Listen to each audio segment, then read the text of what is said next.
উপদেষ্টা আসিফ মাহমুদ বৃহস্পতিবার সকালে তার নিজস্ব ভেরিফাইড ফেসবুক পেজে সচিবালয়ের অগ্নিকাণ্ড নিয়ে একটি গুরুত্বপূর্ণ বর্ণনা দিয়েছেন।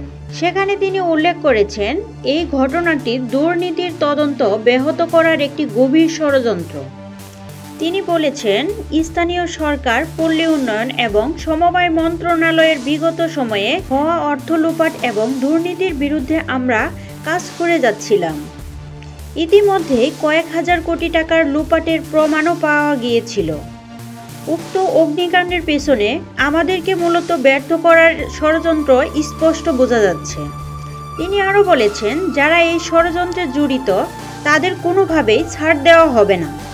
সচিবালয়ে আগুনের ঘটনাস্থলে ক্ষয়ক্ষতির মাত্রা এখন পর্যন্ত নির্ধারণ করা যায়নি, তবে এ নিয়ে তদন্তের কাজ চলছে।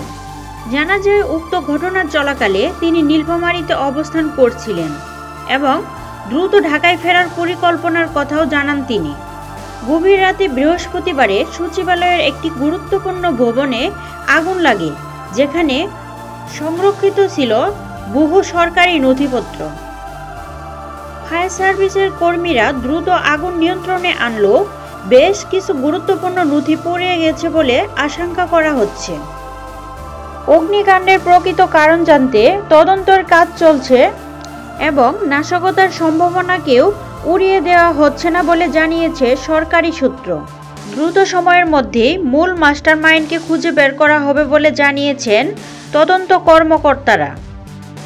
এদিকে জনমনে গুঞ্জন উঠেছে, সচিবালয়ে আগুন ষড়যন্ত্রে আওয়ামী লীগ পুরোপুরি জড়িত, যদিও এর কোনো প্রমাণ এখন পর্যন্ত পাওয়া যায়নি। প্রিয় দর্শক, এতক্ষণ সাথে থাকার জন্য ধন্যবাদ।